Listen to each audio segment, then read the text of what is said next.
My name is John Passfield, and the title of this reading will be John and Mother Goose, Video 9, Jack, Part 3, by which I mean, of course, Jack of Jack and Jill fame.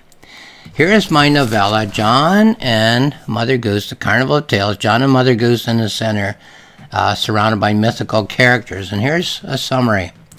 While driving his granddaughter home from daycare, John suddenly finds himself standing in the midway of a carnival of Mother Goose fairy tales. He's greeted by Jack of Jack and Jill fame, who tells John that Mother Goose is expecting him and she has a role for him to play. But what does Mother Goose want? And why does she think that John is a writer of detective stories? And why, when she meets John, does she greet him as almost a long-lost son? And for that matter, why do so many of the fairy tale characters have different stories? They want John to write for them instead of the ones in which they've lived for hundreds of years. John's not a mythical creature. He's only a human after all. But can he save the Mother Goose Carnival? Can he solve the mystery of the vanishing fairy tales? Well, Jack of Jack and Jill fame was born into a role. It's a role which is enacted along with his partner Jill for hundreds, perhaps thousands of years. Why then, as he and John stroll along the midway and stop to watch the other mythical characters present their stories on the rickety stages of the Mother Goose Carnival of Tales, does Jack present John with a story that he wants John to write for him, in which he'll be able to play an entirely different role than the one for which he was originally created? Okay, so let's go to page 55 of chapter 8 and see what Jack has to say to John. So they've been strolling along the midway. Jack has been telling John of his dream of a future role for himself, and this is part 3 in terms of the sections I'm reading. I see you're a trifle skeptical, John. Jack stops me as we stroll. Perhaps our story seems to you a bit far-fetched. This is all quite important to Jack, but I'd rather be watching a few more nursery plays. You're wondering, John, how you can turn it into gold. Well, maybe when I think about it, I won't need you at all. Maybe I can get me an agent, one who has Hollywood connections. Maybe my story could go from me direct to film. But don't take this too hard, John. I can read the look on your face. Maybe you could be a consultant. There might be a few bucks in it for you. It's my idea, of course, but even if you don't write my film script, I'll be generous enough to throw you a couple of bones. Once I'm in the moolah, John, I just might keep you on the payroll just the same. One-way loyalty, I think that might be called. I move my eyes towards one of the stages, but Jack doesn't catch my drift. His eyes momentarily soften. He shifts to another mode. But really, John, just relax. Forget all that. We're a team, it seems to me. A little tiff of the moment. It's over now. You're just so mild, John, so passive that I get perturbed with you. We bonded quite solidly already, though. We've only exchanged a few words. I feel something about our partnership that I've never felt before. Jack's eyes become pools of emotion. Now look what's happening, John. I almost said I could feel our friendship right down to my bones. You almost had me, almost feeling human there. Jack seems to have me cornered. I look around for Mother Goose, if only she would come and rescue me. I understand why you hesitate, John, Jack continues with earnest eyes. You're a certain kind of writer. You want an airtight, watertight plot. You want a literary pail that will have no holes. Oh, I hate those movies that just wander all over the place. They call them films instead of movies. Important critics call them art. But they're just a shallow story with fractured time. So let's brainstorm for a bit, John, and see what we can see. Stick your oar in, John, whenever you have an idea. So, how could the mountain, a mountain taller than Everest, remain unknown to the world? Well, the land is private property, you see. It was a land claim that was staked out during a gold rush by a man who made a fortune panning gold. He was estranged from his father in England, who was a lord or a duke or an earl. He lived in a cabin by himself on this land that he had acquired. Only once or twice a year would he go into town. Well, the old fellow, the landowner, died and left his property to his sons, and they all lived in England and had estates of their own, so they didn't regard this property as anything but a useless piece of land. So none of them ever visited there at all. Jack's eyes are locked on mine.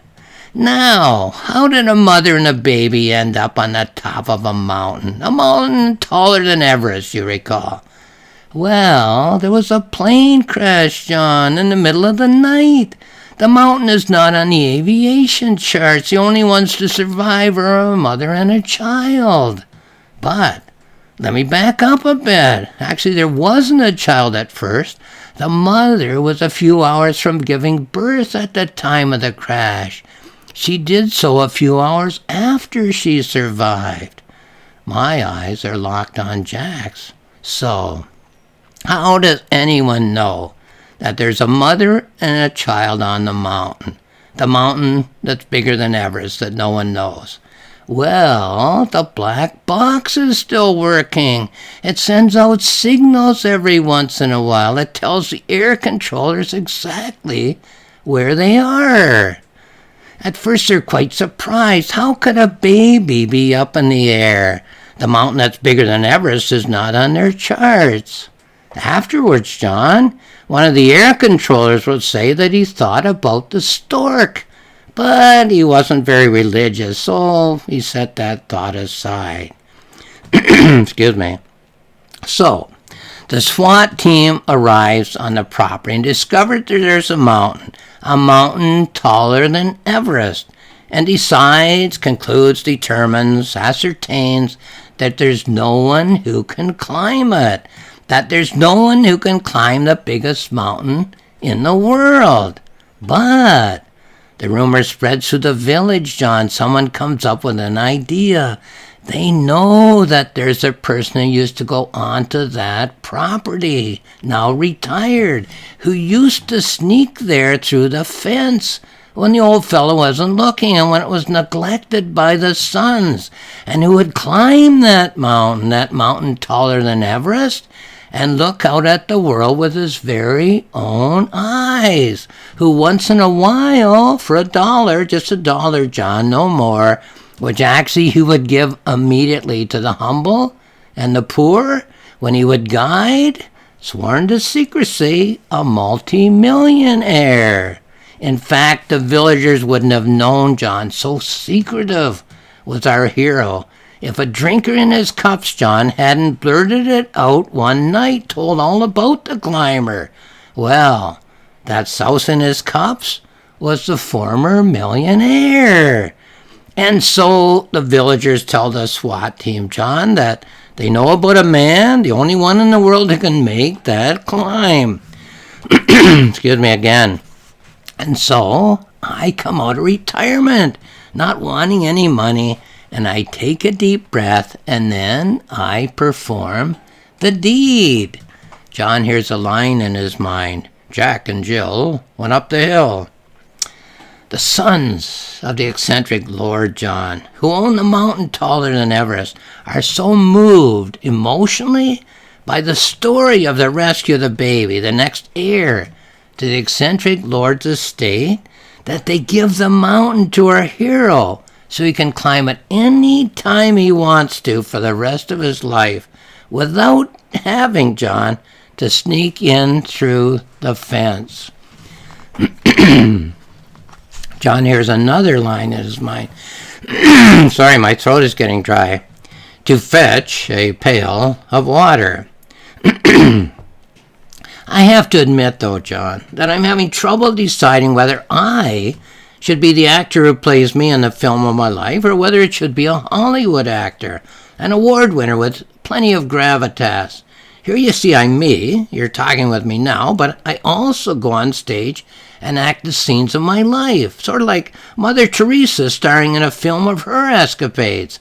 Who was the handicapped fellow who starred as himself in the best years of our lives?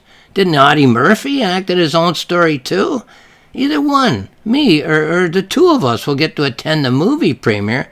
Maybe two or me will walk down the red carpet side by side. Jack goes on. And he says, I just have to break out of this rut, John. Jack was becoming quite persistent. I tried to resist the blazing eyes. You, John, are my ticket out of here. You think you came here to solve a crime, John. Well, consider the crime against me. I'm the victim, Jack the Waterboy, of a monstrous, heinous crime. If you solve it, you'll be bigger than Sherlock Holmes. I'm a mythical, not a human, an accident, John, of birth. The crime is that I can never, ever dream of being set free. The topic is never the topic, John. You're barking up the wrong tree. The true crime, the infraction, the felony, is tweaking your bloodhound nose. It's the atrocity that I think about all the time. Never mind where I was on the night in question, Detective Writer John. I've been here, stuck in this role since the world was a smoldering void, tumbling down and breaking my crown in a silly rhyme. And it obsesses me, torments me, bludgeons me no end as I go about my routines as the character that you know from the nursery rhyme. Don't you realize that behind every nursery rhyme there's a person? At least that's what I call myself, whether or not I am a person to the world. I suppose most people think of me as just a character in a plot, because they only see me when I'm tumbling across the stage. But there's an inner world that I live in, John, of thought and emotion too, in the many hours when I'm not falling and breaking my crown. I have hopes. I have aspirations, John. I have joy and heartache too. And what do I get for it? All my yearnings, John. A bucket of brackish water from a stagnant well. John hears another line while he's listening to Jack. Jack fell down and broke his crown. Oh, I'm unhappy, John. So unhappy. I sit down sometimes on the edge of the stage and dream amazing dreams. And everyone has me somewhere other than here. I can never be a human, John, but with the help of someone like you, a human writer, John, I can achieve the greatest of all human rewards. Jack's eyes become quite misty. His voice grows soft as he tells me his dream. To be a Hollywood star, John, in a major Hollywood movie that sets the turnstiles spinning and smashes all box office records, that makes me the envy of all on earth and sends me soaring above all heads on a trail of gold dust in the Hollywood stratosphere, holding an Oscar, John, beside my swimming pool. And if you don't care for the mountain thing, John, crumple it up and throw it away. I can think of dozens of stories. Let me know which one we should use. I want my surface to be in harmony with my core. I need you to set me free, John. No more lugging buckets of water on Carnival Row. John hears another line in his mind, and Jill came tumbling after. As far as Jill and I are concerned, John, she's been a great partner as far as that goes. Whoops, page problem here. But when I think about it, it's the only thing that keeps us together is the act. Many times I've thought that I'd be a lot better off if I were to strike out on my own. Oh, she'd do fine without my assistance. All she would need is another male. Who couldn't climb a hill to fetch a pail of water? I'll do that line again. Who couldn't climb a hill to fetch a pail of water? And as far as falling down goes, it doesn't take great acting. Every stuntman knows the tricks. Only the kids think I actually break my crown. I've always felt like Romeo, just a foil for Juliet. It's Jill's act. When you think about it, she gets more reaction from the crowd when she comes tumbling after than I do when I break my crown. There are louder cheers for her when we take our bows. She can keep the act with my blessing. I wouldn't complain or sue. She can even use the name Jack for her new leading man. They continue on. We stand here in the midway. Jack continues to press his case. All up and down the row there are nursery rhyme plays. The small crowd flows around us. None of the human visitors see us or hear us at all. Sorry, John, for getting so emotional. Jack sobs and wipes one eye. But the injustice, John, the injustice is getting to me. Please take my story and write it. How could you not see how moving it is? I have no doubt that you'll see eye to eye with me. Just look, John, at my story through Hollywood eyes. Hollywood loves an emotional yarn. It's been years since such a tearjerker lit up the screen. Oh, here's something you can add, John. It's occurring to me now, which is that one of the eccentric man's son had married an American girl, like Winston Churchill's father, and they wanted their baby and all their future children as well to be born on American soil. They own this patch of land, so that is why the plane is flying with a pregnant lady in the vicinity of the mountain that's taller than Everest. Americans don't like foreign stories. This will allow them to wave the flag. You can fit this into the screenplay wherever it goes. My eyes are spinning like pinwheels. I hope his lasers don't damage my own. Another line occurs to John. Up Jack got and home did trot. But can I trust you, John? Can I trust you? Should I confess my greatest fear? My greatest fear, it's driving me crazy. It tortures my innermost soul. Is that you'll carry out my request, make my future myth come alive, but that you'll forget who I am, John, who you've been talking to all this while, sharing our deepest, most cherished secrets, and make Jack be nimble, or Jack and the beanstalk, or Jack Sprat could eat no fat, and to the star of the myth that appears on the silver screen. Please, John, I'm begging you, get my name right. Jack, former partner of Jill. Give me my due. I'm speaking from my heart, John. Soul to soul, me to you. I'm not anyone but me. Don't get confused. John hears another line, as fast as he could caper. Oh, I'd gouge my eyes out, John. Gouge them out and throw them away before I'd let them see the day when someone like, who, John? Little Jack Horner? Who sat in a corner? Who would you choose instead of me?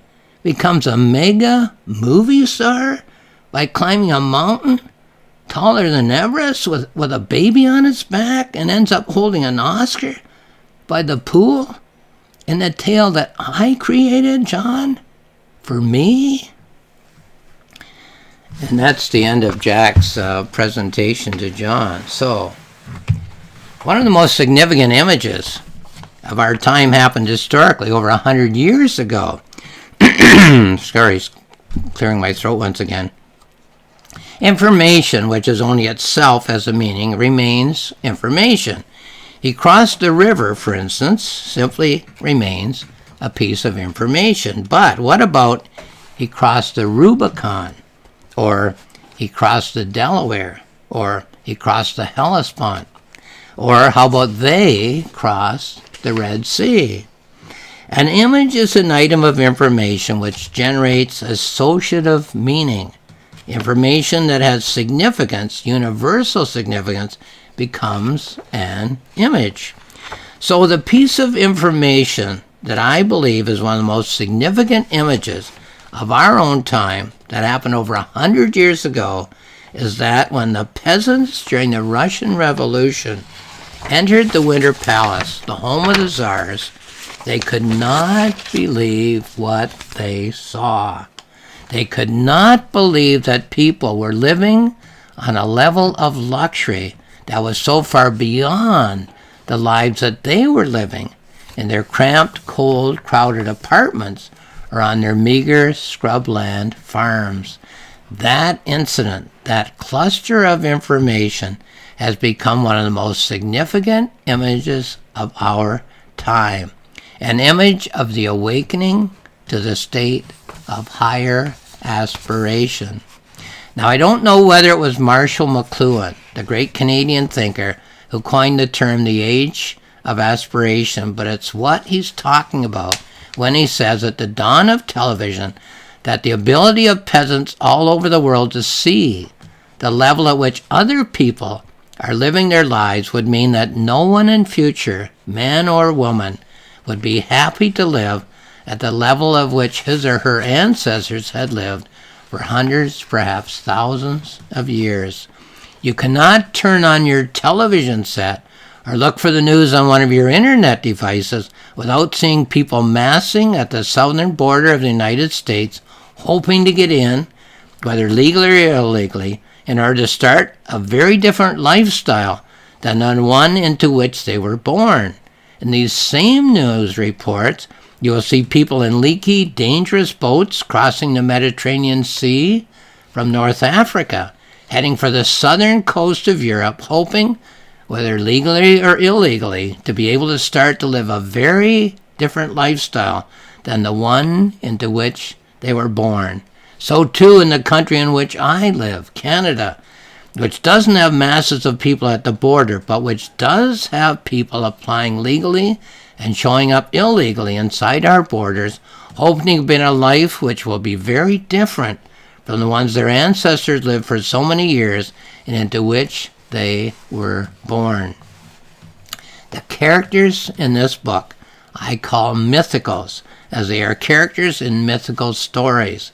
But the inspiration for this book came from the life in which I am living in actuality. This is a mythical story. I cringe every time I read or hear someone say that a myth is that which is not true. On the contrary, the myths of the earth, the collections of the most significant images of the human experience, are the great repository of all of the great human truths. So myth does not mean untrue. Myth means true, human truths. Here then, once again, is my book, John and Mother Goose, The Carnival of Tales. It's found on Amazon. Where there's more information, it's found at rocksmillspress.com, which is my publisher's website, and on my website, a planning notebook and a journal. 2 books, 2 full-size books, 2 free books. If you just click on the icon, you get to read those books, wherein I talk about all of the topics, all of the issues that planning and writing such a book as this one, The Mother Goose Carnival of Tales, brings to mind. So thank you for watching this video.